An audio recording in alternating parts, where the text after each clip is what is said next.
মানুষ এবং জিনকে লক্ষ্য করে বলতেছে, তোমাদেরকে আমি সৃষ্টি করেছি কেবলমাত্র একমাত্র আমি আল্লাহ রাব্বুল আলামিনের ইবাদত বন্দেগী করার জন্য।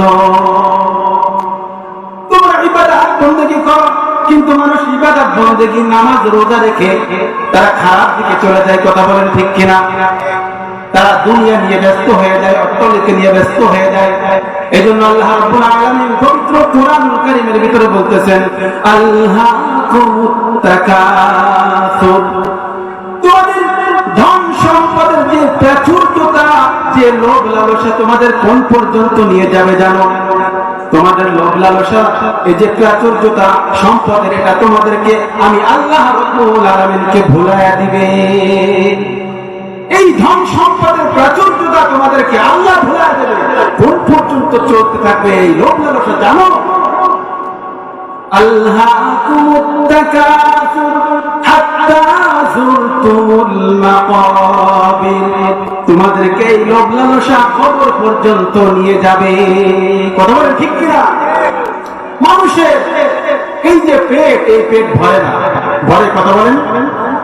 যত ধন সম্পদ হোক না কেন, মানুষের পেট ভরে না। মানুষের পেট ভরে একমাত্র মানুষ যে মাটি দিয়ে তৈরি, এই মাটির গর্ভের ভিতরে যখন যায়, মানুষের পেটের ভিতরে যখন মাটি ঢোকে, তখন মানুষের পেটটা ভরে যায়। কথা বলেন ঠিক কিনা?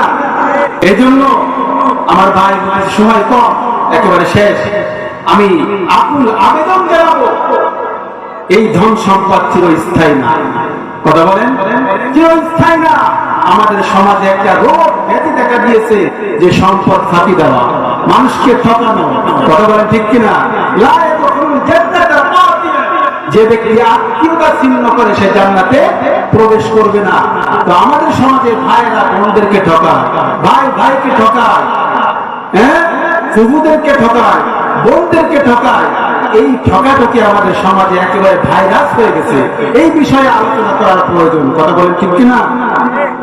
সামান্য একটু একদিকে জমি ছাড়তে চায় না, এক হাত জমি ছাড়তে চায় না। এটা গ্রাস করে যাওয়া। যখন কবরের ভিতরে আপনি ঢুকবেন, কবরে তো ওই সম্পদ যাবে না বাবা। কবরের ভিতরে এই সম্পদ যাবে না। আপনার সন্তানেরা ওই জমিন ভাগ করে খাবে, কিন্তু কবরের ভিতরে আযাব তো আপনাকেই পাইতে হবে। কথা বলেন ঠিক কিনা? আযাব কাকে পাইতে হবে? আমাকেই পাইতে হবে, কারণ আমি যে ফাঁকি দিয়েছি, আর আমার সন্তানেরা আনন্দ ফুর্তি করবে ওই সম্পদ। এই জন্য আবার কেউ কেউ বলে, সম্পদ তুমি নিয়ে গেছো, তোমার সাথে আর সম্পর্ক নেই। এই জন্য এই হাদিসটা বলছি, লা ইয়াদখুলুল জান্নাতা কাতিল। আত্মীয়তা ছিন্নকারী জান্নাতে প্রবেশ করবে না। আপনার বোনের সম্পদ আপনি ভাগ করে দিন, প্রত্যেকটা অংশ থেকে। সে নিয়ে চলে যাওয়ার পরেও ওই বোনকে দেখার দায়িত্ব আপনার উপরে। যতদিন বেঁচে থাকবেন ওই বোনকে দেখতে হবে। জমির, শুধু জমির জন্য দেখলে হবে না, সম্পদের জন্য দেখলে হবে না। এটা আল্লাহর বিধান, তাই আপনাকে দেখতে হবে। আল্লাহ রাব্বুল আলামিন আমাদের সামনে মাহে রমজান আসতেছে।